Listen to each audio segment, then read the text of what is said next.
Only 3 people in that terminal knew who Bruce Lee was. The security supervisor didn't, the bodyguard blocking the gate definitely didn't, and the 200 passengers watching from behind the glass had no idea what they were about to witness. That was about to change. In less than 2 seconds, one of the most intimidating airport bodyguards in Hong Kong would learn a lesson he would never forget. This is what really happened on August 14, 1971. Kai Tak Airport, Hong Kong. Gate 6, 7:18 p.m. The air is thick with humidity. Jet fuel lingers in the background, mixing with cigarette smoke and the low murmur of impatient travelers. Ceiling fans spin slowly, barely cutting through the heat. The loudspeaker crackles with distorted announcements in Cantonese and English. Flight CX-805 to Bangkok is boarding. The terminal is crowded. Businessmen in pressed suits, families holding paper tickets, airline staff moving quickly between counters. This is peak evening traffic, and everyone is in a hurry. And standing directly in front of Gate 6 is the man controlling everything. His name is Wong Chu-kung Hung. Most people just call him Hung. 34 years old, 6 feet tall, 210 pounds, broad shoulders, thick neck, forearms like iron bars. Former Royal Hong Kong Police Tactical Unit. 8 years of service. Specialized in crowd control and high-risk security. Known for ending situations quickly and rarely politely. After leaving the force, he was hired as a private airport security contractor. Not just any guard. He handled VIP disputes, smugglers, aggressive passengers, anyone who caused problems at the gates, and he had a reputation. Hung doesn't negotiate. He doesn't repeat himself. And he doesn't like being challenged. Right now, he stands with his arms folded across his chest, scanning the line of passengers. He notices everything. Who's nervous? Who's impatient? Who might cause trouble? And then he notices someone approaching the gate differently. No rush, no tension, no urgency, just calm. The man walking toward Gate 6 doesn't look like a problem. He's smaller than most of the men around him. 5'7", around 140 pounds, wearing simple clothes, dark trousers, a light button-up shirt, sleeves slightly rolled. No luggage except a small carry bag, no security presence, no entourage, no indication of status. He looks like just another passenger. And that's exactly what Hung sees. What Hung doesn't know is that only 3 people in this entire terminal recognize him. One of them is a baggage handler who freezes mid-step. The second is a young martial arts student near the glass wall who leans forward, eyes widening. And the third is standing 10 feet behind Hung, whispering under his breath. That's Bruce Lee, but Hung doesn't hear it. Bruce reaches the boarding gate. Calm, relaxed. He hands over his ticket. Hung doesn't take it. Instead, he blocks the path with a single step forward. "You're late," Hung says. His voice is low, firm. Boarding had started 4 minutes ago. Bruce glances briefly at the clock above the gate. 7:22 p.m. "I'm within the window," Bruce replies calmly. Hung doesn't move. "Boarding is controlled," he says. "You wait until I say." The people behind Bruce shift slightly. The line slows. Eyes start turning. This is how it always starts. A small delay, a minor authority check, then compliance. That's what Hung expects. Bruce doesn't step back, he doesn't argue, he just stands there. Still. Hung studies him more closely now. No tension in the shoulders, no nervousness in the eyes. That's unusual. Most people hesitate when blocked like this. This man doesn't. Hung tilts his head slightly. "You didn't hear me." Bruce meets his gaze. "I heard you." A pause. Then, quietly, "I'm boarding my flight." The words are simple, but there's no submission in them. No challenge either, just certainty. Hung's expression tightens. He steps closer. Now they're less than 2 feet apart. You think rules don't apply to you? Bruce doesn't answer immediately. Behind them, the crowd has gone quiet. People are watching now. Waiting. Bruce shifts his weight slightly, still relaxed. I follow what makes sense, he says. Hung exhales slowly. This is the part he doesn't tolerate. People questioning authority, especially in public, especially in front of a crowd. He decides to end it. Quickly. Hung reaches out with his left hand, grabs Bruce lightly by the upper arm. Not aggressive, just enough to control movement. Step back, he says. He expects resistance, maybe a protest, maybe raised voices. That's how this usually goes. But what happens next doesn't follow any pattern he knows. Bruce looks down at the hand on his arm. Just for a fraction of a second, then back up. His expression doesn't change, but something shifts, subtle, almost invisible. Hung doesn't notice it. Not yet. He tightens his grip slightly. Did you understand me? Bruce nods once. Yes. Another pause, then, quietly, let go. Hung almost smiles. Almost. This is where people usually realize they've made a mistake. He's dealt with fighters before. Boxers. Soldiers. Drunk tourists who thought size meant power. It never ends well for them. He leans in slightly. You don't tell me what to do. And then he applies just a bit more pressure. That's the moment everything changes. Not dramatically. Not loudly. Just precisely. Bruce's right hand moves. Not fast in the way people expect. No big wind-up. No visible force. Just a small, controlled motion. His fingers slide under Hung's wrist, at an angle Hung doesn't recognize. His left foot shifts half an inch forward. His body rotates slightly. Hung feels it before he understands it. A pressure. Not on his arm. On his structure, his balance, his center. Bruce's wrist turns. Just enough. Hung's grip disappears. Not broken. Not forced. Just gone. In the same motion, Bruce steps forward. Inside Hung's space, closer than Hung is comfortable with, much closer. Hung reacts instantly. Years of training. He tries to re-engage, to grab again, to assert control. But he's already late. Bruce's left hand rises, not striking, not pushing. Just there. 2 fingers, lightly placed, at the base of Hung's throat, right above the collarbone. Precise. Exact. Hung freezes. Because he understands something, immediately. If those fingers move forward even 1 inch, he won't be able to breathe. Not fully. Not properly. And Bruce knows it. The entire movement took less than 2 seconds. The terminal is silent. No one speaks. No one moves. 200 people holding their breath. Hung's mind is racing now. He replays what just happened. He expected resistance. He expected force. He expected a struggle. Instead, his grip was removed without effort. His balance was taken without warning. And now, he's completely exposed. He looks into Bruce's eyes. There's no anger there, no aggression, just awareness, control, and something else, restraint. Bruce doesn't press forward, doesn't apply pressure, doesn't escalate. He just holds the position, long enough for Hung to understand, for the crowd to see, for the lesson to land.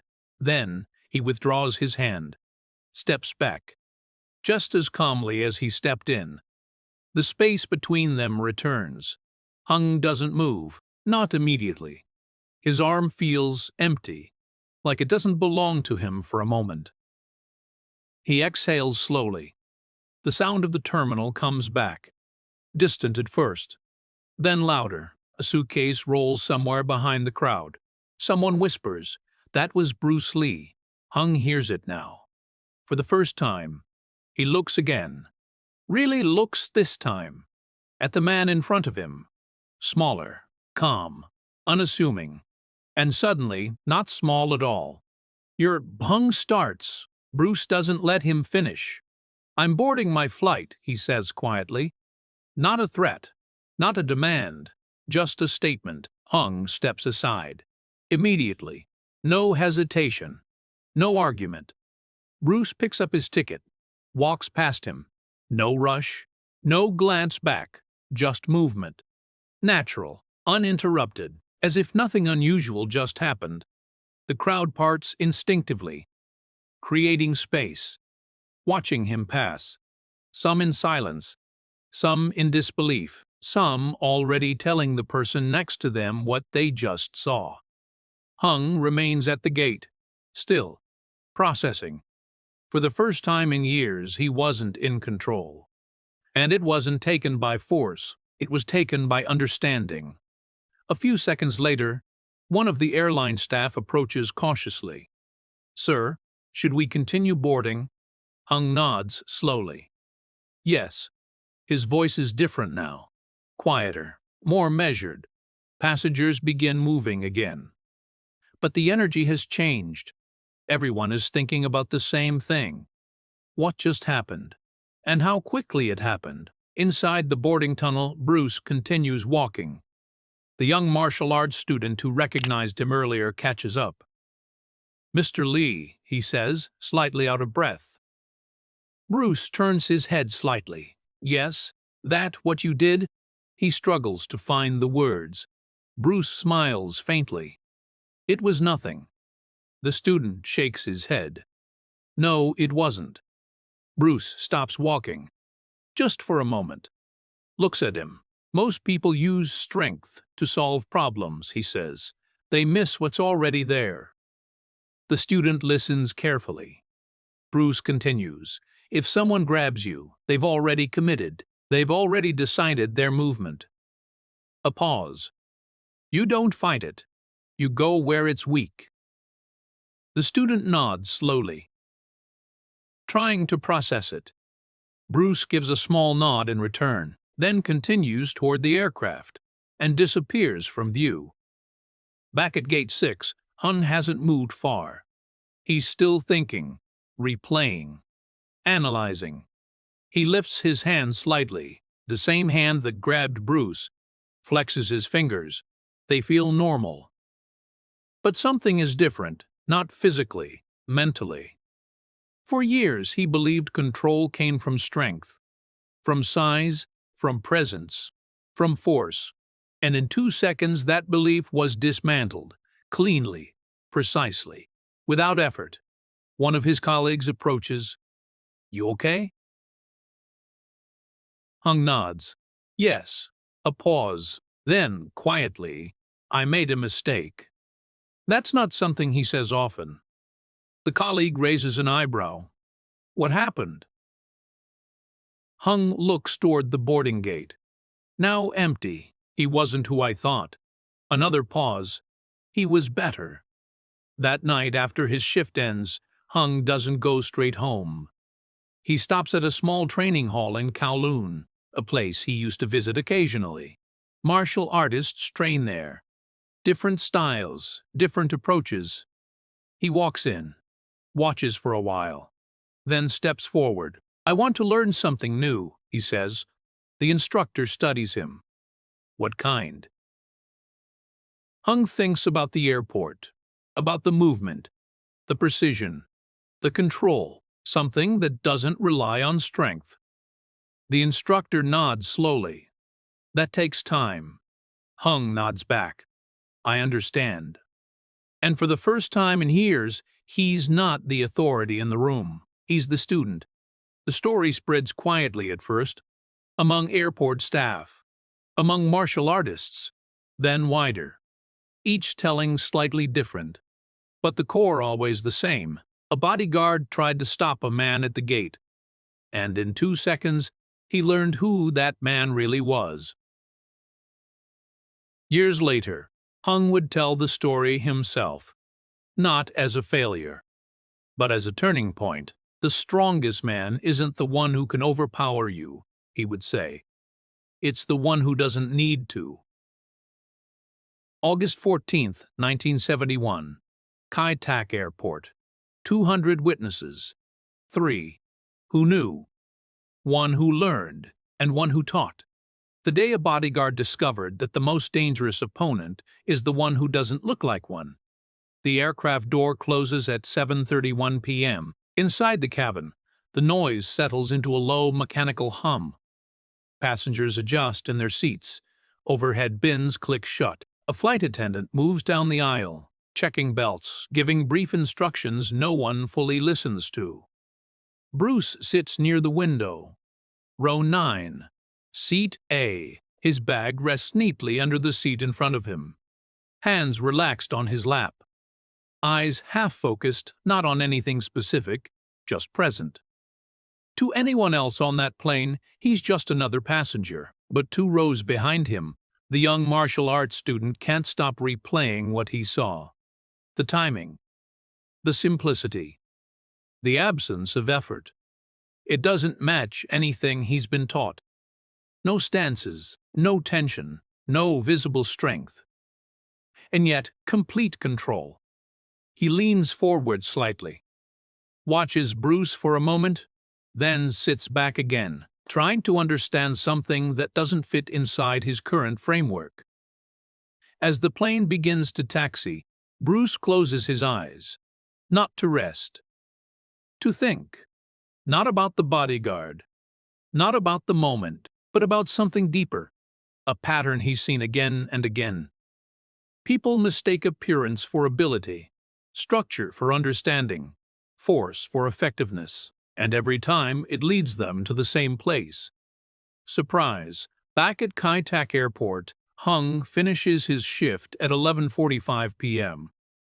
The terminal is quieter now, less crowded. The intensity of the evening rush has faded, but his mind hasn't. He walks through the empty corridors, each step slower than usual. Not tired, focused. He reaches the exit, stops briefly near the glass doors, looks at his reflection. 6 feet tall, 210 pounds, strong, disciplined, respected. And yet, none of that mattered in that moment, because he relied on it too much. He steps outside into the warm night air. Hong Kong lights flicker in the distance. Taxi drivers call out for passengers.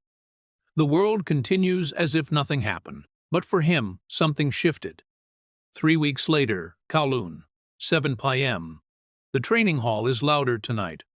Wooden dummies thud rhythmically. Feet shuffle across worn mats. Short bursts of controlled strikes echo through the room. Hung stands near the entrance, watching, not analyzing. Observing, there's a difference. He sees smaller men controlling larger ones, not through force, through timing, position, understanding. It reminds him of the airport, of that exact moment. The instructor approaches. "You came back." Hung nods. "Yes. What did you learn since last time?" Hung thinks for a moment, then answers honestly, "That I don't understand what I thought I understood." The instructor studies him, then gestures toward the floor. "Good. Start there." Hung steps forward. For the first time in years, he doesn't lead with strength. He listens. He adjusts. He fails. Repeatedly. But each failure feels different. Less like defeat, more like information. He begins to notice small things. Weight shifts, angles, timing, how little movement is actually needed when it's done correctly. And slowly, very slowly, the gap between what he thought he knew and what actually works starts to close. 6 months later, another evening, same training hall. Hung moves differently now. Still strong, still imposing, but quieter, more efficient. He spars with a partner, a smaller man, faster, more fluid, Hung doesn't chase him, doesn't force exchanges. He waits, reads, adapts. When the moment comes, he moves. Not with power, with precision. The exchange ends quickly, cleanly. Controlled. The instructor nods. You're beginning to understand. Hung breathes steadily. What changed? The instructor asks. Hung pauses, then answers, I stopped trying to win with strength. A small silence. Then I started trying to understand movement. The instructor smiles faintly. That's where it begins. Meanwhile, the story continues to spread, not through newspapers, not through official reports, but through conversations. Quiet ones. Between martial artists, between airport staff, between people who were there. Each version slightly different, but always ending the same way. It took him 2 seconds. Some exaggerate. Some minimize. Some don't believe it at all. But those who witnessed it never question it, because they saw it. Clearly, directly, without explanation. Years later, Hung is no longer just a bodyguard. He becomes something else. An instructor. Not famous, not public, but respected, especially by those who value substance over image. When students ask him about real confrontations, he doesn't tell them stories of fights he won. He tells them about the one he didn't have. The most important lesson I ever learned, he says, happened before anything actually happened. They look confused. So he explains, I thought control came from stopping people. A pause. It doesn't. It comes from understanding what they're doing before they do it. Someone asks, what if they're stronger? Hung shakes his head slightly. That's the wrong question. Another pause. The right question is, do you understand the moment? And Bruce Lee continues moving through the world the same way he did that night. Unannounced, unassuming, until the moment requires something else. Then precise. Then undeniable. He never speaks about the airport, never mentions the bodyguard, because to him, it wasn't an event. It was a principle, one he lived by, every day. August 14th, 1971. Kai Tak Airport. Gate 6, 7:22 p.m. A crowded terminal. A confident bodyguard. A quiet man no one recognized. Except 3. 2 seconds, no noise, no spectacle. Just understanding. Applied perfectly. 200 witnesses. One moment, one lesson. That strength without awareness is fragile, and the most dangerous opponent is the one you misread.